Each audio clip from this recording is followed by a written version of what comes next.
ভাবি, সামনে তো কুরবানি আসতেছে, তো আপনারা কুরবানি নিয়ে কি ভাবলেন? আমি তো ভাবছি এবার দুবাই থেকে উট আনাবো, প্রায় 60টার মতো উট আনাবো। আমাদের গ্রামের বাড়ি পাঠিয়ে দেবো 40টা, ওখানে আত্মীয় স্বজন একটু বেশি, আর এখানে রাখবো আমি 30টা। আপনারা কি ভাবলেন? ছাগল দিবেন নাকি আপনারা? ছাগল তো আবার ম্যাঁ ম্যাঁ করে ডাকবে, আর যদি মুরগি দিয়ে দেন সে তো টুকুরুটু, টুকুরুটু এরকম করে ডাকবে। শেষে না আবার ওই মুরগি ডিম বেজে আপনাদের কোরবানি দিতে হয়। প্রত্যেক বছরই তো বলেন হাতি ঘোড়া দেবেন, তারপর আর তো দেন না। তারপর বলেন আমার এই অসুস্থ অসুস্থ।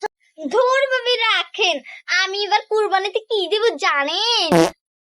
দুম্বা দুম্বা দুম্বার দাম জানেন?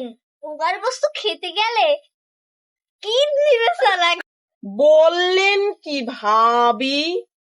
কিডনি বিক্রি করে যদি দুম্বাই কেনা লাগে, তাহলে দুম্বার গোষ্ঠী কোথায় রাখবেন?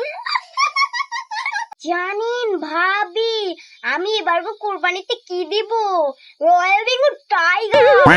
ওরে বাবা গো ভাবি, কি বলেন? রয়্যাল বেঙ্গল টাইগার দিয়ে দেবেন কুরবানি? তাকে কাটবে শুনি, সেটা বেটা কি বেঁচে থাকবে?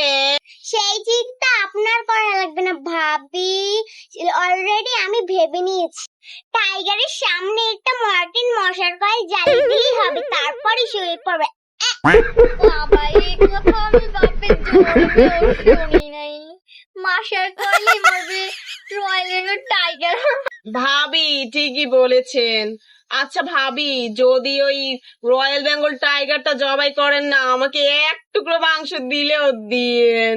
আপনি খুঁটা দিয়ে কথা বলছেন কেন? জানি আমি, আপনাকে এক টুকরা না লেজটাই পুরো দিয়ে দেব।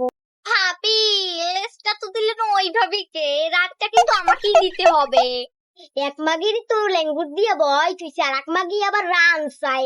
কুত্তো না বিলই দি হ্যাঁ নাই ঠিক, লেজুর আর রান লইয়ে বাজেছে কে মাগিরিয়া। আচ্ছা ভাবি দেব।